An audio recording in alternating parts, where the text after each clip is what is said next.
Hello everyone. तो स्वागत है आप सबका एमएस क्यूब के इस नए सेशन में, जहाँ पर हम मेटल्स एंड नॉन मेटल्स पढ़ रहे थे। तो हम अपने लेक्चर को कंटिन्यू करते हैं। हमने इस लेक्चर में काफ़ी सारी चीज़ें कर ली हैं। हम इस चैप्टर के लगभग एंड की तरफ जा रहे हैं। कुछ दिनों में जल्दी से जल्दी चैप्टर को खत्म कर देंगे। तो हमने लास्ट सेशन में क्या पढ़ा था? हम लोगों ने पढ़ा था कि आयनिक कंपाउंड्स क्या होते हैं, कोवेलेंट बॉन्ड्स क्या होते हैं। आयनिक कंपाउंड्स की प्रॉपर्टीज हमने देख ली थी। आयनिक कंपाउंड्स और उनको फॉर्मेशन कैसे होता है, कैसे मेटल्स और नॉन मेटल्स जो है आयनिक बॉन्ड फॉर्म करते हैं, हमने वो भी देखा था। एक क्वेश्चन मैं आपको यहाँ पे कराना चाहता हूँ उसी से रिलेटेड। उसके बाद हम आगे कंटिन्यू करेंगे, हम एक्सट्रैक्शन ऑफ मेटल्स पढ़ेंगे उसके बाद। एक क्वेश्चन है, आपको Na2O का फॉर्मेशन पूछा गया है यहाँ पर, और पूछा गया है MgO का फॉर्मेशन। ये मैंने आपको लास्ट लेक्चर में कराया था। ये आपका होमवर्क आप दोबारा से खुद से करेंगे। लास्ट लेक्चर में मैंने आपको 2 क्वेश्चन और लिए थे कमेंट बॉक्स में देने के लिए। आई होप आप उसको कर चुके होंगे। तो यहाँ पे मैं देख लेता हूँ Na2O का फॉर्मेशन कैसे होता है। तो देखिए यहाँ पर क्या होता है, आपको मैंने क्या बताया था। जैसे Na है, पहले आप क्या करेंगे, Na का इलेक्ट्रॉनिक कॉन्फ़िगरेशन बताइए कितना होता है। Na का इलेक्ट्रॉनिक कॉन्फ़िगरेशन होता है 2 8 एंड 1, क्योंकि इसके एटॉमिक नंबर कितना होता है, 11 होता है। अगर मैं ऑक्सीजन की बात करूं वहीं पर, तो ऑक्सीजन का इलेक्ट्रॉनिक कॉन्फ़िगरेशन कितना होता है, 2 एंड 6, क्योंकि इसका एटॉमिक नंबर 8 होता है। अगर आपको चीज समझ में आ गई होगी। अब देखिए होता क्या है, Na क्या है, एक मेटल है। मैंने आपको क्या बताया था, जो सोडियम होता है वो इलेक्ट्रॉन डोनेट करता है, जबकि जो नॉन मेटल होता है, सोडियम एक मेटल है तो ऑब्वियसली वो इलेक्ट्रॉन डोनेट करेगा। और जो ऑक्सीजन है वो एक नॉन मेटल है, तो नॉन मेटल क्या करता है, इलेक्ट्रॉन को गेन करता है। अब यहाँ पर क्या हुआ, देखिए यहाँ पे 2 सोडियम एटम्स यहाँ पर दिख रहे हैं, Na2 और O दिख रहा है। तो यहाँ पे होगा क्या, देखिए एक्चुअली में क्या होता है, आपके पास जैसे Na है, यहाँ पे 2 Na, आपको यहाँ पे 2 Na दिख रहे हैं ना, एक ऑक्सीजन दिख रहा है। अगर मैं इसका इलेक्ट्रॉन डॉट स्ट्रक्चर बनाऊं तो कैसे बनेगा, देखिए Na है, इसके वैलेंस शेल में कितने इलेक्ट्रॉन्स हैं, 1 इलेक्ट्रॉन। तो मैंने यहाँ पे ऐसे करके बना दिया। फिर एक ऑक्सीजन है, उसके वैलेंस शेल में कितने इलेक्ट्रॉन्स हैं, 6 इलेक्ट्रॉन्स हैं। तो 1 2 3 4 5 6, इसके पास 2 का स्पेस खाली है।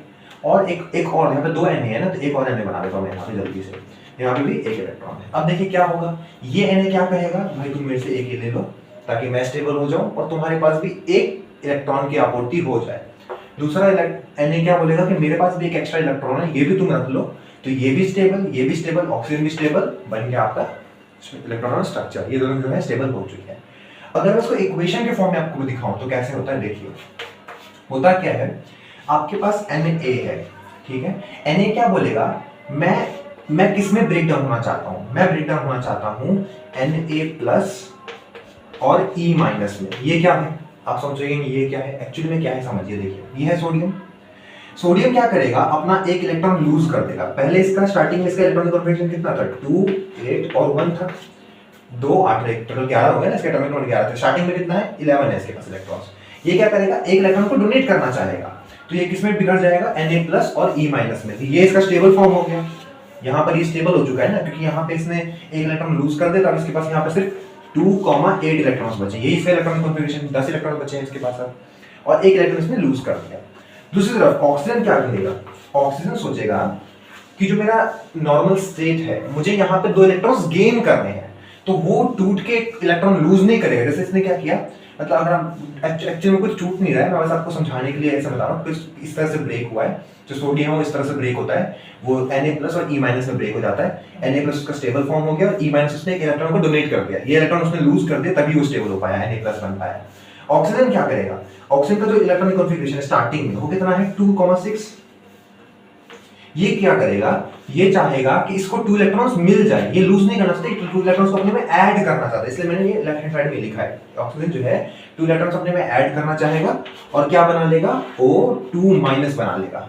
O2 माइनस बनाएगा कि नहीं बनाएगा, आप समझ पा रहे हैं ये चीज, क्योंकि जो O2 माइनस बनेगा वही है एक्चुअली में ऑक्सीजन का स्टेबल स्टेट। क्योंकि इस कंडीशन में क्या हो जाएगा, अब इस कंडीशन में क्या हो जाएगा, ऑक्सीजन के पास कितने इलेक्ट्रॉन्स आ जाएंगे, पहले 2,6 थे और बाद में 2 इलेक्ट्रॉन्स इसने और गेन कर लिया, तो 2,8, ये इसका इलेक्ट्रॉनिक कॉन्फ़िगरेशन हो जाएगा।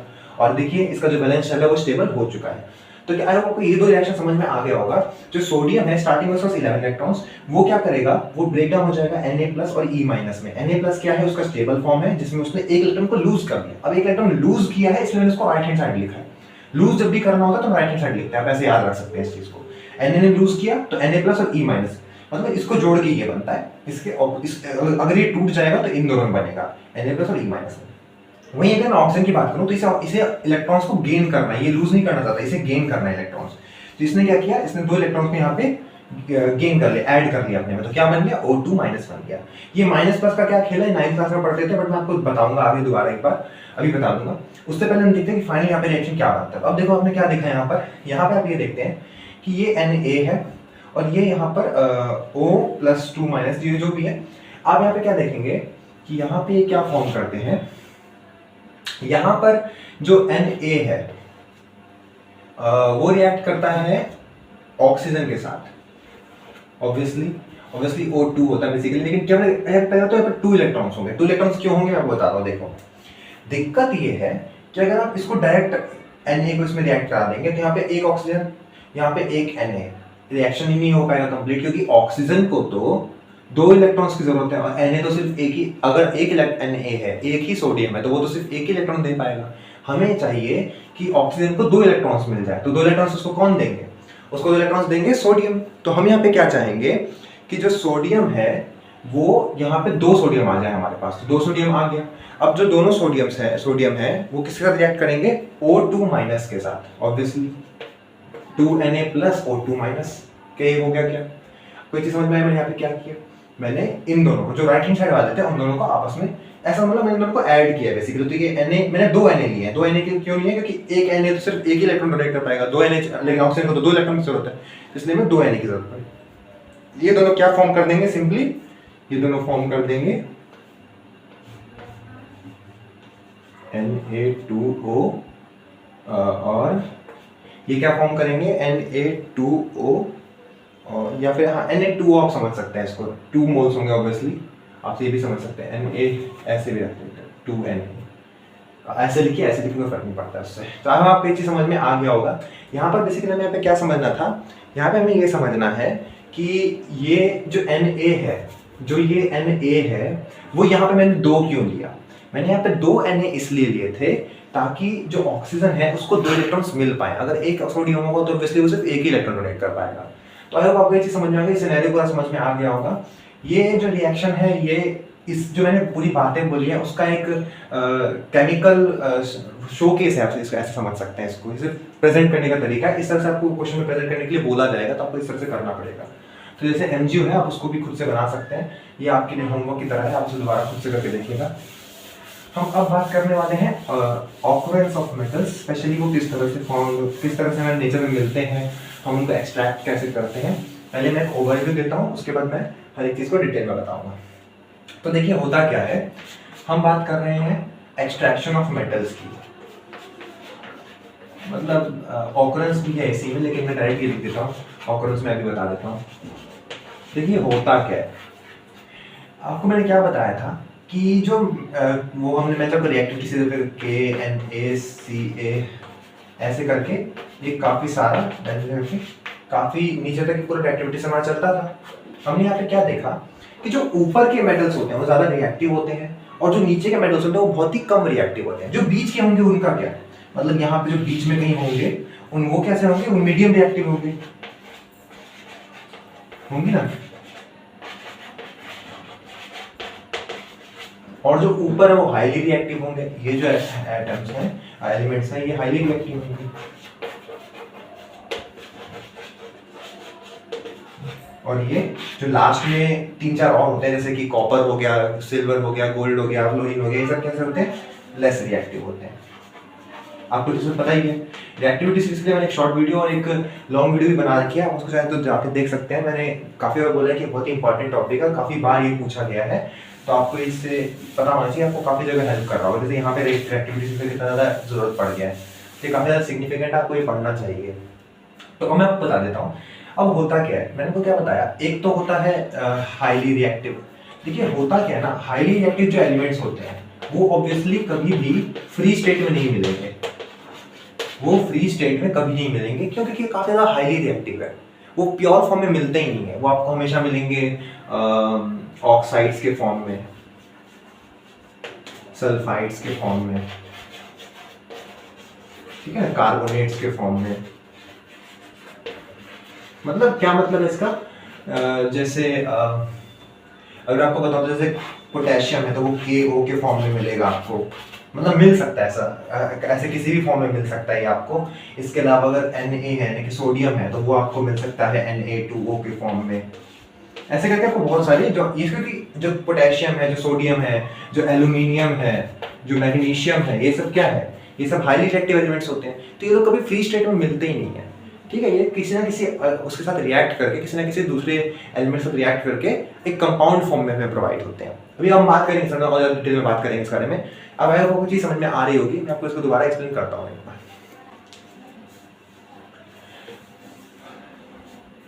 तो आई होप आपको ये चीज समझ में आई होगी। मैंने आपको यहाँ पे क्या बताया, इसको मैं दोबारा समझने की कोशिश करता, लाइन वाइज समझते हैं एक बार। मेरे कहने का मतलब ये था, जैसे कि मैं सबसे पहले लो रिएक्टिव एलिमेंट्स की बात करूँ, तो जैसे कि मैंने आपको बताया कि रिएक्टिविटी से हमें पता है कि 3 तरह के एलिमेंट्स होते हैं, जो एक सब बहुत कम रिएक्टिव, एक मीडियम रिएक्टिव और एक हाईली रिएक्टिव। तो क्या होता है, जो लो रिएक्टिव है, पहले मैं लो रिएक्टिव की बात कर लेता हूँ ज़्यादा समझ लगेगा। तो अगर मैं लो रिएक्टिव की बात करूँ, जो लो रिएक्टिव एलिमेंट्स होते हैं उनमें क्या होता है, क्योंकि वो बहुत कम रिएक्टिव है, वो किसी और के साथ क्या ही रिएक्ट करेंगे, तो वो लोग क्या होता है, जनरली वो हमें फ्री स्टेट में मिल जाते हैं, वो हमें जनरली फ्री स्टेट में मिल जाते हैं। मतलब वो हमें ऐसा नहीं मिलेगा, जैसे कि लो रिएक्टिव में कौन कौन से एलिमेंट्स आते हैं, जैसे कि Ag आता है, सिल्वर, गोल्ड आता है, उसके बाद फ्लोरीन आता है, ऐसे करके बहुत सारे, क्लोरीन आता है, क्लोरीन आता है, ऐसे करके बहुत सारे होते हैं लो रिएक्टिव एलिमेंट्स। तो वो हमें क्या है, वो हमें फ्री स्टेट में मिल जाता है, तो हमें उसके लिए कोई अलग से मेथड नहीं ढूंढना पड़ता कि हम उन्हें एक्सट्रैक्ट करें किसी और उनके ओर में से या उनके मिनरल्स वगैरह में से, क्योंकि ये फ्री स्टेट में मिल रहे हैं, हमें इसमें कोई दिक्कत नहीं। लेकिन दूसरा एक होता है मिडल रिएक्टिव या मीडियम रिएक्टिव, क्या बोले इसको, मैं मिडल रिएक्टिव एलिमेंट्स लिख देता हूँ मैं।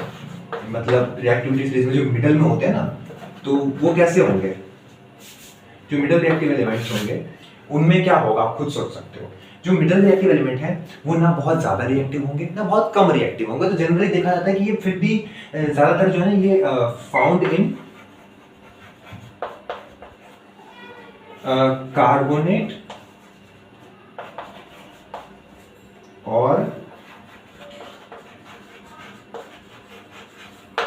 सल्फाइड ओस फॉर्म, एक्चुअली ये found in the form of, ऐसे लिखना चाहिए मुझे इसको। मतलब क्या लिखा है मैंने यहाँ पे कि जनरली जो मिडल रिएक्टिव एलिमेंट्स होते हैं ना, वो किस स्टेट में किस तरह से हमें मिलते हैं, वो फ्री स्टेट में वो नहीं मिलते हैं। मतलब मिल भी सकते हैं बट जनरली वो मोस्ट प्रोबेबली हमें वो कैसे मिलते हैं, कार्बोनेट के फॉर्म में मिलते हैं, सल्फाइड के फॉर्म में मिलते हैं। जैसे अगर आपको एग्जांपल के लिए बताऊं, तो जैसे कि मिडल रिएक्टिव में एक एलिमेंट है Zn, वो हमें मिलता है वो हमें ZnO के फॉर्म में मिल सकता है, ZnCO3 के फॉर्म में मिल सकता है, Zn कार्बोनेट है ना। सल्फाइड मैंने बताया यानी कि ZnS के फॉर्म में मिल सकता है, कैसे मिल सकता है। तो ये जो मिडल रिएक्टिव एलिमेंट्स होते हैं, हम अभी देखेंगे आगे चल के इन सबको हम प्योरली एक्सट्रैक्ट कैसे करते हैं इन कंपाउंड में से। आपको यहाँ पे बस इतना समझना है कि जो लो रिएक्टिव एलिमेंट्स हैं वो किस तरह से मिलते हैं। ये ऑकरेंस यहाँ पे लिख दो, या फिलहाल हम ऑकरेंस पढ़ रहे हैं, ऑकरेंस ऑफ मेटल है ये। अभी ऑकरेंस ऑफ मेटल पढ़ रहे हैं यहाँ पे कि जो जनरली जो मेटल्स हैं वो किस तरह से हमें मिलते हैं, फ्री स्टेट में मिलते हैं, किस कंपाउंड के फॉर्म में मिलते हैं, कौन कौन से एलिमेंट मिलते हैं, जैसे ये सब हमने देख लिया। और जो हाईली रिएक्टिव एलिमेंट्स होते हैं, है ना, कि आपको इसमें मैं बता दिया पहले ही, ये भी जनरली इसी फॉर्म में, मतलब फ्री स्टेट में नहीं मिलते obviously, not in free state, free state में नहीं मिलते हैं। एग्जांपल आपको पता ही है, के हो गया, पोटेशियम हो गया, सोडियम हो गया, एल्यूमिनियम हो गया, और बहुत सारे होते हैं। अब कुछ चीजें समझ में आ गई होगी। तो हम आगे अब बात करने वाले हैं कि हम इनको एक्सट्रैक्ट कैसे करते हैं। तो मैं एक काम करता हूँ, सबसे पहले लो रिएक्टिव से ही शुरू कराता हूँ, मेरे ख्याल से यही बेहतर रहेगा। अच्छा, पहले एक छोटा सा चार्ट आपको दिखाता हूँ, और मेरे साथ बुक में चार्ट दे रखा है, अपन एनसीईआरटी खुलेंगे तो आपको एक एक्सट्रैक्शन का चार्ट दे रखा है कि किस तरह से हम अलग अलग एलिमेंट्स को एक्सट्रैक्ट करते हैं। उसको मैं थोड़ा सा आइडिया आपको दे देता हूँ होता क्या है एक्चुअली में उसमें। देखिए, जो हाईली रिएक्टिव एलिमेंट्स होते हैं, हाईली रिएक्टिव एलिमेंट्स ऑब्वियसली वो किस फॉर्म में फाउंड होते हैं। हाईली रिएक्टिव एलिमेंट्स जो होते हैं उनमें क्या यूज करते हैं हम लोग, उनमें हम यूज करते हैं इलेक्ट्रोलाइसिस। अब ये इलेक्ट्रोलाइसिस क्या है, क्लास 10th साइंस चैप्टर 1 अगर आपने मेरा पढ़ा होगा तो आपको पता होगा इलेक्ट्रोलाइसिस, हमने आपको इलेक्ट्रोलाइसिस ऑफ वाटर पढ़ा था। सेम वही प्रोसीजर होता है दूसरे एलिमेंट्स के लिए भी, बस हम इलेक्ट्रोलाइसिस करते हैं। इलेक्ट्रोलाइसिस वैसे कुछ नहीं है, आप एक बीकर लेते हैं, उसमें दो ऐसे इलेक्ट्रोड्स प्रेजेंट होते हैं जो कि बैटरी से कनेक्ट होते हैं, और यहाँ पे इसके अंदर आप कोई भी जो भी आप जिस भी मेटल को आप एक्सट्रैक्ट करना चाहते हैं उसके कंपाउंड्स यहाँ पे प्रेजेंट, जैसे मान लीजिए आपके पास Na2O है, तो आप इसको क्या करते हैं, इसमें ना Na2O के सॉल्यूशन भर देते हैं बहुत सारे। अब इसमें एक Na+ आयन है और एक O2- आयन है, तो क्या होता है जब आप यहाँ पे स्विच ऑन करते हैं, जब बैटरी काम करना शुरू कर देते हैं, जब पावर सप्लाई शुरू हो जाता है इसमें, तो यहाँ पे एक होगा पॉजिटिव इलेक्ट्रोड जो कि एनोड होता है, और एक होगा नेगेटिव इलेक्ट्रोड जो कि कैथोड होता है। तो जिसमें से जो पॉजिटिव वाला आयन है वो नेगेटिव की तरफ अट्रैक्ट हो जाता है, जो नेगेटिव वाला है वो पॉजिटिव की तरफ अट्रैक्ट हो जाता है, और इस तरह से जो दोनों आयन्स हैं वो सेपरेट हो जाते हैं, और इस तरह से हमारा एक्सट्रैक्शन कंप्लीट हो जाता है। तो इसको मैंने पिछले लेक्चर में भी काफी अच्छे से मैंने एक्सप्लेन किया था, जब मैंने NaCl का एक्सट्रैक्शन, NaCl का मैंने सेपरेशन बताया था आपको, आप उसको भी दोबारा एक बार जाके देख सकते हैं। अभी मैं आपको सिर्फ ओवरव्यू दे रहा हूं, मैं आगे देखेंगे दोबारा। दूसरा क्या होता है, middle reactive element. Middle reactive element मैंने एनकर में क्या बताया था, मैं आपको एनकर में ये बताया था आपको कि ये हमें मिलता है रिडक्शन से, ये मिलता है रिडक्शन से। अब रिडक्शन भी ऐसे नहीं होता, इसके पहले दो प्रोसेस होते हैं, एक होता है रोस्टिंग और एक होता है कैल्सिनेशन। पहले रोस्टिंग होता है, फिर कैल्सिनेशन यूज करते हैं, उसके बाद जाके हम रिडक्शन यूज करते हैं। अगर मैं सही बताऊं तो पहले एक्चुअली में रोस्टिंग यूज होता है या फिर कैल्सिनेशन यूज होता है, उसके बाद हम यूज करते हैं रिडक्शन को। अब ये कैसे काम करता है देखिए, चलिए मैं रोस्टिंग और कैल्सिनेशन को आगे अच्छे से एक्सप्लेन करूंगा। तीसरा मैं आपको पहले बता देता हूँ, फिर अभी मैं नेक्स्ट स्लाइड में आपको कैल्सिनेशन और रोस्टिंग एक्सप्लेन कर दूंगा साथ में। अगर मैं थर्ड स्लाइड की बात करूँ, यानी कि highly reactive elements, sorry low reactive elements, तो क्या उसमें जरूरत है आप खुद बताइए। लो रिएक्टिव एलिमेंट्स में मैंने क्या बताया था कि वो फ्री स्टेट में फाउंड होता है, तो there is no requirement, no requirement of extraction, क्योंकि वो तो ऑब्वियस खुद ही फ्री स्टेट में पाए जाते हैं, तो उनको हमें एक्सट्रैक्ट करने की जरूरत क्या है। तो अभी मैं आपको अब बताने वाला हूँ कि जो हम कैल्सिनेशन पढ़ा हमने और रोस्टिंग हमने देखा, वो एक्चुअली में क्या होता है, किस तरह से वो प्रोसेसेस काम करते हैं, और स्टेप वाइज देखेंगे कि हाईली रिएक्टिव को कैसे करते हैं अलग, मिडिल रिएक्टिव एलिमेंट को कैसे अलग करते हैं, और लो रिएक्टिव जरूरत नहीं मिलती है। तो देखते हैं अभी क्या इस चीज़ को।